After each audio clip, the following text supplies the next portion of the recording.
What's up guys, JM here. Today we'll be covering Chapter 4 of Arc 5. Before we get into things, I know I'm a little bit late, but I wanted to thank you guys as we hit 100 subscribers the other week. Thank you guys so much for the support, I truly appreciate it. Now back to the chapter summary.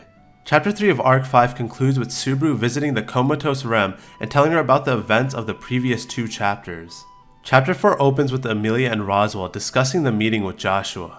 Roswaal tells Emilia he respects her decision to go to Pristella, as there is nothing urgent for her to do at the mansion. As we found out in the last chapter, Roswaal, Petra, and Frederica will be attending the meeting of the Western Lords. Emilia, knowing how important this conference is, apologizes to Roswaal for the inconvenience as she wanted to attend. Roswaal informs her that it's alright, as it works out in their favor that she not attend. While Roswaal supports Emilia, not all of the lords are willing to work with them, as Emilia is a half-elf. The purpose of this meeting is for Roswaal to lay down the groundwork for getting all the lords on board with supporting Emilia in her endeavors. Having Emilia show up at the meeting would most likely do more harm than good. Emilia, frustrated as there's nothing that she can really do, agrees to let Roswaal handle the meeting by himself.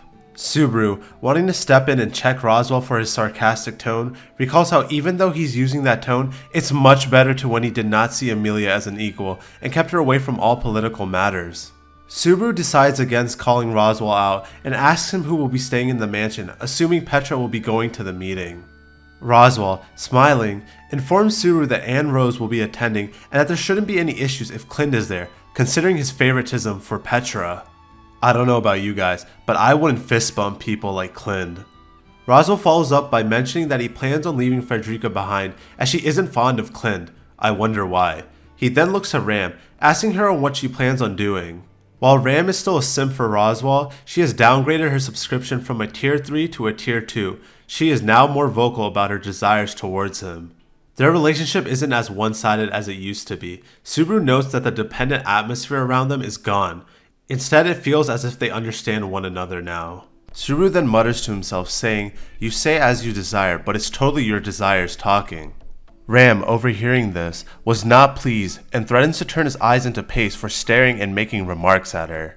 Subaru, taken aback by this, asks her, "Sister, in your mind, just how incessant am I exactly?" Ram stares at Subaru while saying nothing. The word sister is still foreign to her as she still doesn't have her memories of Rem. Roswaal breaks the silence by mentioning that he was going to be worried if just Subaru and Emilia were leaving for Pristella. Since Otto and Garfield are accompanying them, he believes they'll be fine. Emilia, not wanting to be a burden to the two of them, mentions that she'll try her best to make sure she won't need to rely on them too much.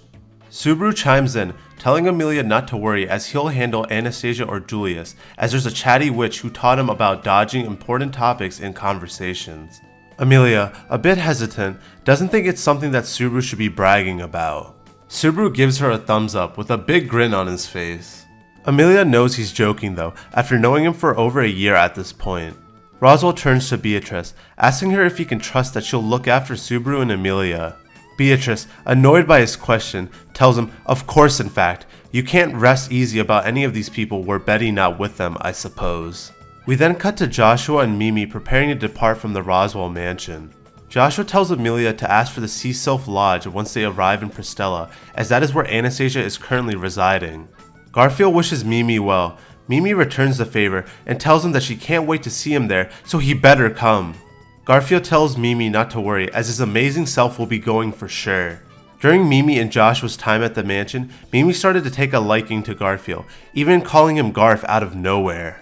Joshua notices this and tells Garfield that even though he may have won Mimi over, he will not be swayed so easily. Emilia, seeing Joshua's suit fraying at the sleeve, asks him if he will be okay. Joshua, embarrassed, tells her that there's no need to be concerned, then turns to Subaru. Continuing his tier 3 simp ways, he tells Subaru while Julius may call him a friend, he is too kind, and he will do his job as his younger brother by showing him no mercy on his behalf. In Chapter 2, Joshua refers to himself as I myself, instead of I am, like a normal human being. Subaru, noticing that Joshua stopped using I myself, asked him if he was done using it. Joshua, being the non-threatening simp he is, begs Subaru to pay attention to what he's saying and to stop making fun of him. Subaru proceeds to end his career by saying, "I'm more worried about you and how you're forgetting your place as your master's servant. If you deride people in public, it'll probably wind up as a black mark on the Jaculius family." Joshua's face instantly goes pale, knowing that Subaru got him. Emilia notices this and scolds him for bullying little kids. I know Emilia means well, but she just caught the alley-oop from Subaru and just dunked on Joshua by saying that.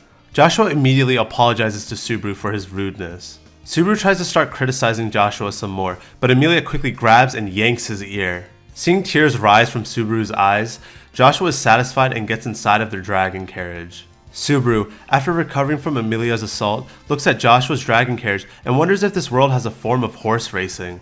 Emilia, curious onto what Subaru is thinking about, asks him if he's thinking of something devious. Subaru tells her that he's thinking about some ideas from his world, which he coins as Subaruisms. Emilia, thinking about how Subaru introduced her and the others to mayonnaise and tartar sauce, wonders if it's another topping. Subaru corrects her, as this time it's a unique way of thinking that no one in this world would have thought of. While Subaru and Emilia were talking to one another, Mimi and Joshua's carriage had already departed from the mansion. Mimi, smiling and waving back at the two, tells them that she'll see the two of them and Garth later. Subaru and Emilia wave back, and we have a small time skip of 2 days, where the Emilia camp begin their trip to Pristella. We see Emilia and the others planning their trip to Pristella. Otto's in charge of all preparation for the trip. Otto suggests that they take their time going to Pristella, as the trip will take over 10 days, even if they're rushing. Everyone agrees with him, since Otto has the most experience regarding travel out of all of them.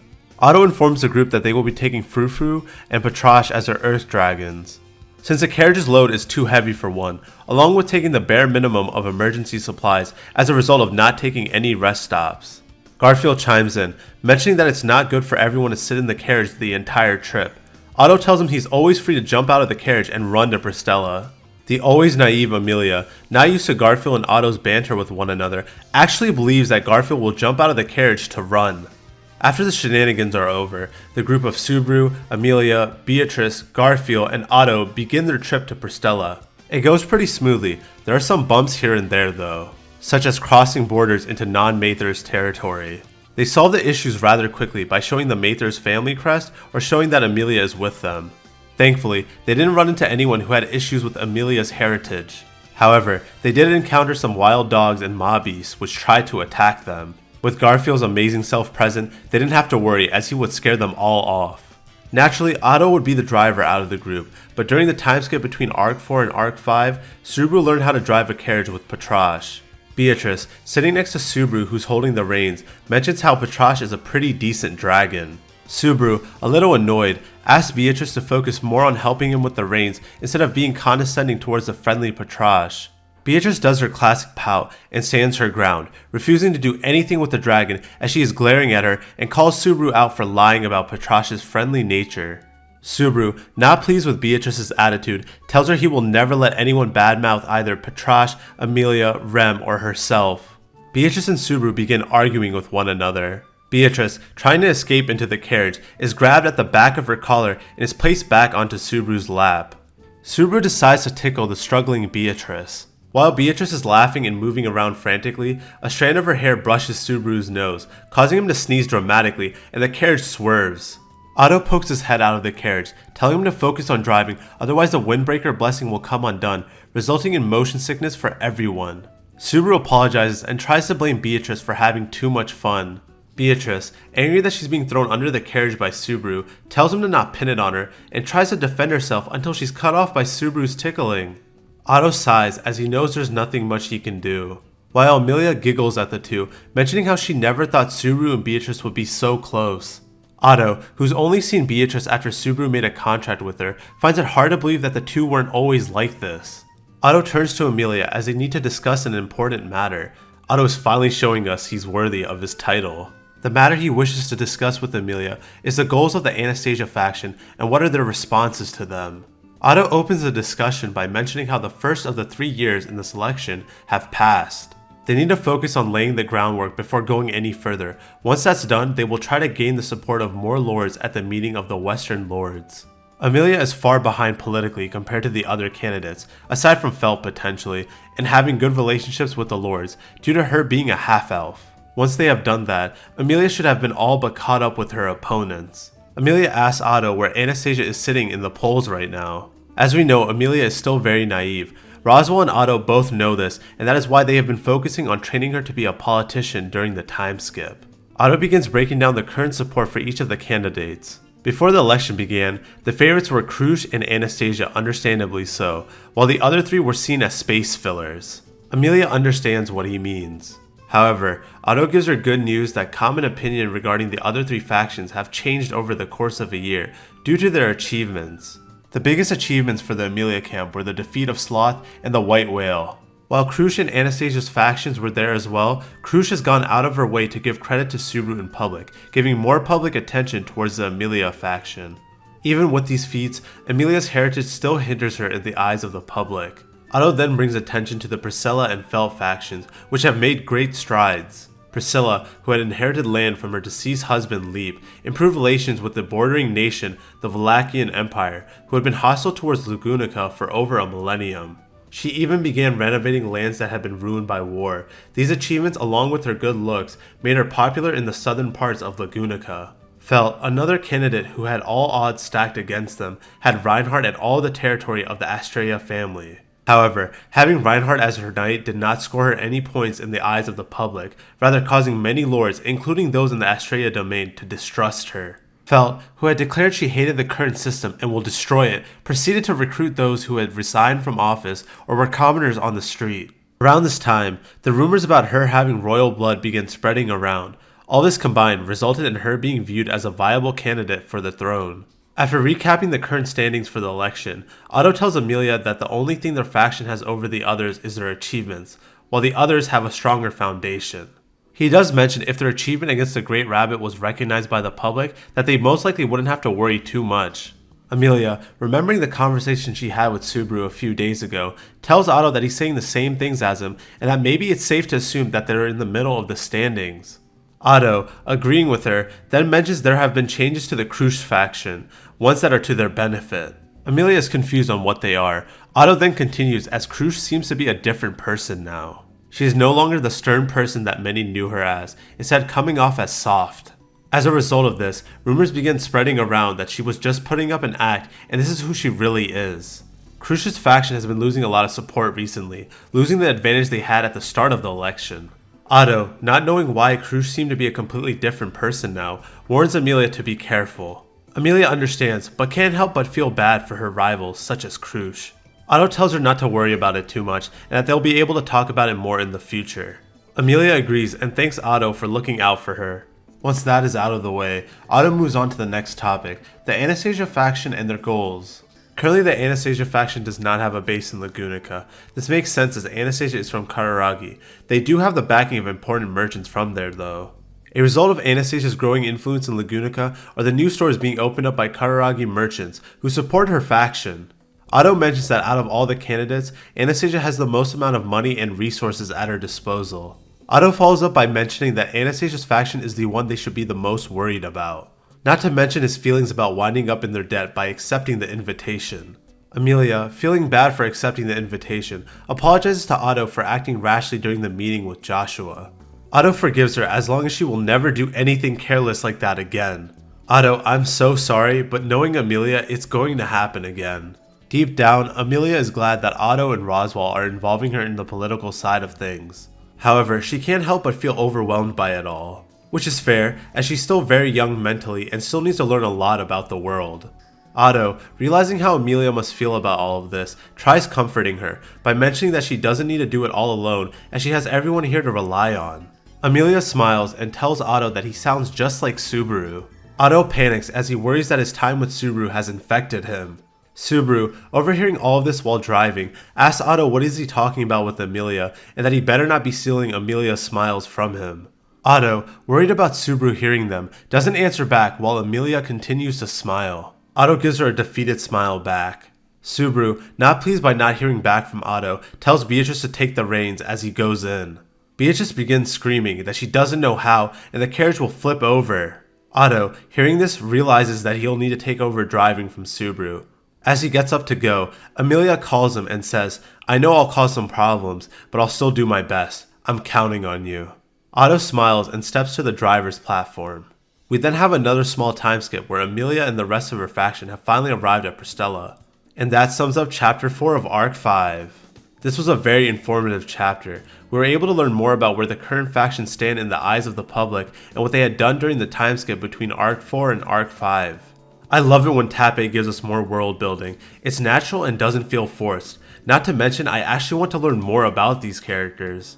Unfortunately, the anime can't include all this detail. I hope too much of it won't be cut out when Season 3 is officially announced. Back to the world building though, it's interesting to see that Pristella and Felt are doing pretty well in the election. I know a lot of anime onlys are surprised that Pristella is seen as likable by some citizens, not to mention she was married at one point as well. I wasn't sure how Felt would do in the election, given her background and a lack of a faction aside from Reinhardt. But it makes sense for her to recruit those who resigned from office and commoners like herself. Perhaps her relatability speaks to those who support her.